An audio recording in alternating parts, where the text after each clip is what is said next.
Linear equation in two variable, chapter का नाम है linear equation in two variable, जो क्लास 10th का एनसीईआरटी के अकॉर्डिंग तीसरा चैप्टर है, या फिर कोई भी चैप्टर है, RD Sharma, R S Agarwal, जो भी पढ़ना है आपको, थ्योरी तो यही आने वाला है। ये थ्योरी बहुत इंपॉर्टेंट है, इसको देख लो, पूरे कॉन्सेप्ट समझ आ जाएगा, और कोई भी बुक को टच कर लो, कोई भी बुक को, साला टटिया सब बन जाएगा। Linear equation in two variable, linear equation in two variable में सबसे पहला लीनियर का मतलब क्या होता है? लीनियर का मतलब एक होता है। इक्वेशन का मतलब क्या होता है? बराबर कोई कांस्टेंट टर्म हो, उसी को इक्वेशन बोलते हैं। टू वेरिएबल का मतलब क्या हुआ कि मतलब एगो एक्स है, एगो वाई होना चाहिए, इसको दो वेरिएबल बोलते हैं। मतलब एगो लड़का होना चाहिए तो दूसरा लड़की होना चाहिए, तो ऐसा वेरिएबल को दो वेरिएबल बोलते हैं।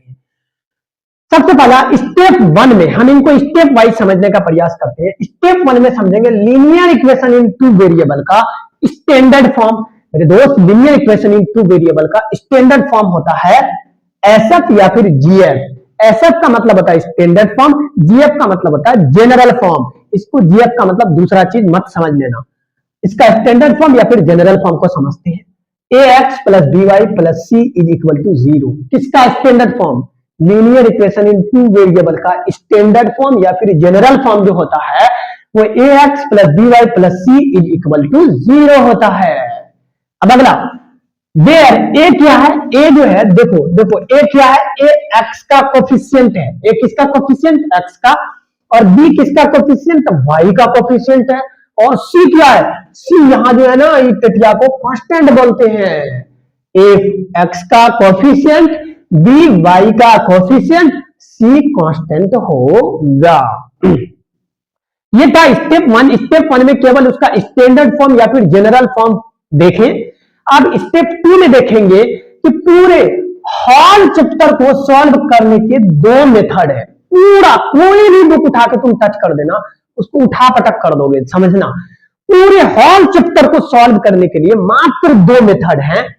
एगो मेथड है ग्राफिकली मेथड, दूसरा मेथड है, एगो मेथड का नाम ग्राफिकली मेथड और दूसरा मेथड का नाम है अलजेब्रिक मेथड। पूरे linear equation in two variable को सॉल्व करने के लिए मात्र दो मेथड है, एगो ग्राफिकली मेथड, दूसरा अलजेब्रिक मेथड। समझे ना? चलो हम इस वीडियो में ग्राफिकली मेथड को डिटेल समझने का प्रयास करते हैं, फिर अलजेब्रिक मेथड को भी सीखेंगे। ग्राफिकली मेथड यहां स्टार्ट हुआ। मेरे दोस्त, ग्राफिकली मेथड तीन तरह का होता है। कितना तरह का? ग्राफिकली मेथड तीन तरह का होता है। पहला वाला इंटरसेक्ट ग्राफ। बताओ, पहले को क्या बोलते हैं? Intersect graph.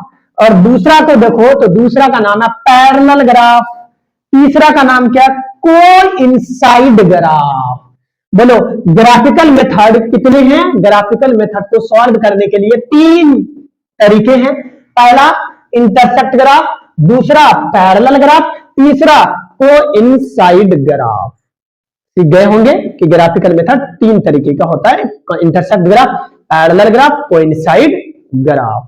चलो अब हम सीखते हैं कुछ तीन इंटरसेक्ट ग्राफ और पैरेलल ग्राफ और कोइंसाइड ग्राफ को सॉल्व करने से पहले ना हमें इसके बारे में थोड़ा समझना पड़ेगा। समझ लो तो क्या है, हम क्या लिखे? a1x plus b1y plus c1 is equal to 0। दूसरा लिखे a2x plus b2y plus c2 is equal to 0। हम दो का इक्वेशन लिए। इक्वेशन 1 में a1 b1 c1 है। इक्वेशन 2 में देखें तो a2 b2 c2 है। अच्छा से समझना, a1 जो है ना वो पहले इक्वेशन का x का कोफिशिएंट है, b1 जो है ना वो पहले इक्वेशन का y का कोफिशिएंट है, c1 पहले इक्वेशन का कांस्टेंट टर्म है। a2 की बात करो तो पहले दूसरे इक्वेशन का x का कोफिशिएंट है, दूसरा इक्वेशन का। b2 की बात करो तो दूसरे इक्वेशन का y का कोफिशिएंट, c2 यहाँ क्या है? कांस्टेंट है। शायद समझ गए होंगे, ये बात आप केवल जान के रखना। अब हम स्टार्ट करते हैं इंटरसेक्ट ग्राफ। इंटरसेक्ट ग्राफ का पूरे खानदान को समझने का प्रयास करते हैं। इनका फार्मूला देखेंगे, इनसे रिलेटेड टोटली बैकग्राउंड समझते हैं मेरा दोस्त। सबसे पहला आता है इंटरसेक्ट ग्राफ। इंटरसेक्ट ग्राफ का अगर फार्मूला पूछ लेना, इन टटियों का फार्मूला पूछ लेना तो मेरे साथ बोलना है। इंटरसेक्ट ग्राफ का फार्मूला है a1/a2 does not equal to, याद रखना, A1 बटे A2 does not equal to B1 बटे B2, मतलब A1 बटे A2 does not equal to B1 बटे B2 is equal to C1 बटे C2। याद करके रखना, पहला इंटरसेप्ट ग्राफ का फार्मूला A1 बटे A2 does not equal to B1 बटे B2 is equal to C1 बटे C2। समझ में आ गया होगा। अगर कोई ग्राफ इंटरसेप्ट ग्राफ होता है तो उन तटियों का सॉल्यूशन कैसा होता है, उनका सॉल्यूशन अगर पूछे ना तो उनका सॉल्यूशन होगा यूनिक सॉल्यूशन, या फिर इन्हीं का दूसरा नाम है एग्जैक्टली वन सॉल्यूशन। अगर कोई ग्राफ इंटरसेप्ट ग्राफ होता है तो उनका नेचर कैसा होता है दोस्त, उनका नेचर कंसिस्टेंस होता है, जिसको हिंदी में संगत बोलते हैं। अब हम दूसरा ग्राफ स्टार्ट करते हैं। इंटरसेप्ट ग्राफ के बारे में हम सीख गए, बढ़िया से उसका फार्मूला जाने, तीन चीज जानेंगे, इंटरसेप्ट ग्राफ का फार्मूला जानेंगे और उसके बाद सॉल्यूशन जानेंगे, उसके बाद उसका नेचर जानेंगे, बस बात खत्म, जान गए आप। अब हम स्टार्ट करते हैं पैरेलल ग्राफ। पैरेलल ग्राफ के बारे में सीखते हैं मेरे दोस्त। पैरेलल ग्राफ की अगर बात करें तो पैरेलल ग्राफ का फार्मूला होता है A1 बटे A2 is equal to B1 बटे B2 does not equal to C1 बटे C2। समझ गए। अगर ग्राफ पैरेलल है तो उन तथियों का सॉल्यूशन कैसा होगा, इनका सॉल्यूशन नो सॉल्यूशन, कोई भी सॉल्यूशन नहीं होता है।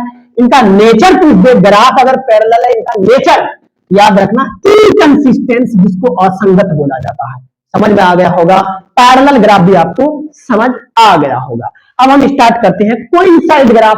कोइंसाइड ग्राफ का फिर हम तीन चीज जानेंगे। तो कोइंसाइड ग्राफ को भैया समझो, कोइंसाइड ग्राफ का फार्मूला क्या है। कोइंसाइड ग्राफ का फार्मूला A1 बटे A2 is equal to B1 बटे B2 is equal to C1 बटे C2। इसमें तीनों बराबर हो जाता है, मतलब A1 बटे A2 is equal to B1 बटे B2 is equal to C1 बटे C2। इसमें तीनों बराबर, A1 बटे A2 is equal to B1 बटे B2 is equal to C1 बटे C2। अब हम इसका सॉल्यूशन देखते हैं मेरे दोस्त। इसका सॉल्यूशन मैनी सॉल्यूशन होगा, मतलब बहुत सारा सॉल्यूशन होगा, इनफिनाइट मैनी सॉल्यूशन बोल सकते हैं। बात ध्यान में रखना, इसका सॉल्यूशन मैनी सॉल्यूशन या फिर इनफिनाइट मैनी सॉल्यूशन। नेचर पूछे ना, नेचर इन तथ्यों का नेचर है कंसिस्टेंस। इसका नेचर क्या, कंसिस्टेंस। बच्चा बहुत ज्यादा कंफ्यूजन में रहता है, याद रखना दो ग्राफ कंसिस्टेंस होता है, कंफ्यूज मत रहना। पहला ग्राफ इंटरसेप्ट ग्राफ और दूसरा कोइंसाइड ग्राफ, ये दोनों का नेचर सिमिलर है, कंसिस्टेंस। बाकी सारा सॉल्यूशन तो आप देख ही लिए होंगे। इस वीडियो में हम ग्राफिकल मेथड का पूरे थ्योरी और उनके बैकग्राउंड के बारे में समझे, बहुत ही डिटेल। अभी अभी हम तीन तो इक्वेशन लेके तुरंत सीखेंगे एग्जांपल की, कौन ऐसा ग्राफ है जो इंटरसेक्ट है, जो पैरेलल है, जो कैंसल। अभी अभी आपको हम तीन इक्वेशन के बारे में बताए। तीन तरह का ग्राफ होता है, intersect graph, parallel graph, coincide graph. अब intersect graph, coincide graph, parallel graph को कैसे पहचानेंगे। मान लो कि कोई दो इक्वेशन दे दिया जाएगा, अब उस इक्वेशन से हम कैसे पता लगाएंगे कि ये इंटरसेक्ट ग्राफ है कि पैरेलल ग्राफ है कि कोइंसाइड ग्राफ है। चलो हम इसको सीखते हैं। थोड़ा बहुत आसान है, केवल याद करके रखना वो ग्राफ का थ्योरी, तभी आपको समझ आने वाला है। करना क्या, यहाँ x है ना और यहाँ x है ना, ये x का देखो, पहले इक्वेशन का x का कोफिशिएंट 2 है, उन तथियों को उठाना। फिर दूसरे इक्वेशन का x का कोफिशिएंट लो, इनका 6 है, उठा लेना। बीच में अपने मर्जी से बराबर डाल देना। फिर पहले इक्वेशन का y का कोफिशिएंट क्या है, 3.5 है। दूसरे इक्वेशन का y का कोफिशिएंट क्या है, 18 है। और यहाँ अपने मर्जी से फिर बराबर डाल देना। अब कांस्टेंट बता, 6/12, इन तथियों को 6/12 लिख दो, लिख दिए। कुछ नहीं, इनको इनसे डिवाइड किए, इनको इनसे डिवाइड किए, इनको इनसे डिवाइड किए, कर दिए। आप करते हैं, देखो ये कट के कितना आया, 3 आया, मतलब 2 तिया 6 कट गया। अब इसको कट करो तो ये 1 बटे कितना आया, सर ये 1 बटे 6 आया। अब इनको कट करो तो देखो ये 1 बटे 2 आ गया। अब तुम गौर से देखो, बढ़िया से देखो, क्या ये दोनों बराबर हैं? नहीं यार, 1/3 है, यहाँ 1/6 है, पहले बराबर नहीं है। तो मतलब पहले में डज नॉट इक्वल टू हो गया, मतलब पहले बराबर में है तो मतलब नॉट इक्वल हुआ, इक्वल नहीं हुआ। अगर इक्वल नहीं होगा तो ग्राफ इसका पूछ लेना मेरे दोस्त। इन तथ्यों का ग्राफ बोलो, अभी अभी पढ़ा, तो इसको बोलते हैं इंटरसेक्ट ग्राफ। जिसके पहले कट कर जाए, जिसके पहले में कट कर जाए, उन ग्राफ का नाम क्या है, इंटरसेक्ट ग्राफ। अब पता है ना, इंटरसेक्ट ग्राफ हुआ तो उनका सॉल्यूशन कैसा होगा, उनका सॉल्यूशन एक यूनिक सॉल्यूशन होगा। अभी पढ़े हम, यूनिक सॉल्यूशन होगा। इन तथ्यों का नेचर कैसा होगा, अगर इनका नेचर पूछे तो ध्यान में रखना कंसिस्टेंस होगा, SISTENC। अभी अभी आपने समझा कि कोई भी दो इक्वेशन ले लिया, उनको क्या करना है कि एक्स का कोफिशिएंट को डिवाइड करना, वाई का कोफिशिएंट को दूसरे इक्वेशन के वाई के कोफिशिएंट से डिवाइड करना, कांस्टेंट को डिवाइड कर देना। अगर पहले नहीं कटा तो ऐसे ग्राफ को इंटरसेक्ट ग्राफ बोलते हैं। सॉल्यूशन पूछे तो यूनिक सॉल्यूशन, नेचर पूछे तो कंसिस्टेंस होता है। दूसरे इक्वेशन को हम अच्छे से समझने का प्रयास करते हैं। अभी अभी हमने इंटरसेक्ट ग्राफ का सॉल्यूशन देखा कि कैसे कोई भी इक्वेशन दिया रहेगा उन पेटियों से कैसे पहचानेंगे कि ये इंटरसेक्ट ग्राफ है। अब हम ये समझने का प्रयास करेंगे। अब हम दूसरा ग्राफ को समझते हैं, क्योंकि ग्राफ तीन तरह का होता है, बताए ना। अब फिर से हम इक्वेशन लिए, ये इक्वेशन का नाम है, देखो इक्वेशन पहले पढ़ लो, 2x plus 3y plus 9 is equal to 0, equation 1 मान लिए। 4x plus 6y plus 14 is equal to 0, equation 2 मान लिए।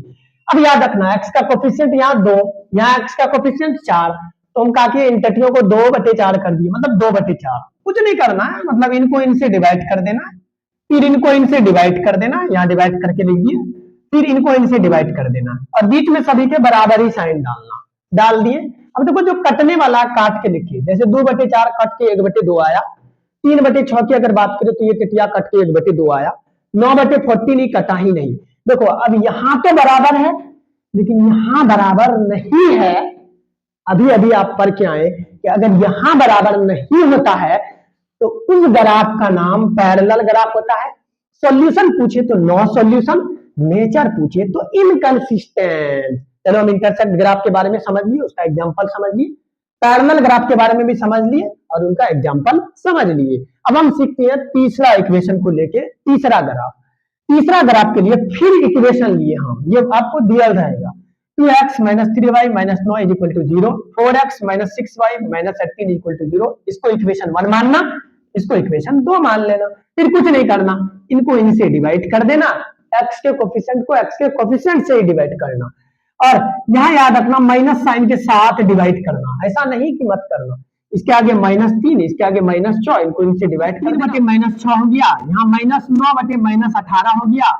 अब देखो ये कट के ये टिटिया क्या आया, 1/2 आया, ई वाला कट के 1/2 आया और ई वाला कट के कितना आया, 1/2 आया। माइनस माइनस कट गया, यहाँ का माइनस माइनस कट गया, समझ गया।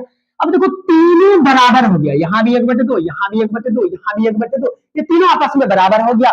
मतलब इन तकियों का ग्राफ पूछे तो कोई इनसाइड ग्राफ बताना और इनका सॉल्यूशन पूछे तो बोलना मैनी सॉल्यूशन और नेचर पूछे तो कंसिस्टेंट। शायद आपको ये तीनों एग्जांपल और उसके बाद ग्राफिकल मेथड खूब डिटेल आपको समझाया हमने और उसके बाद तीनों एग्जांपल आपको समझाएं, ये कॉपी में जरूर लिख लेना। अब नेक्स्ट वीडियो में हम नेक्स्ट चैप्टर के बारे में डिटेल एक्सप्लेनेशन लेके आएंगे। Thank you.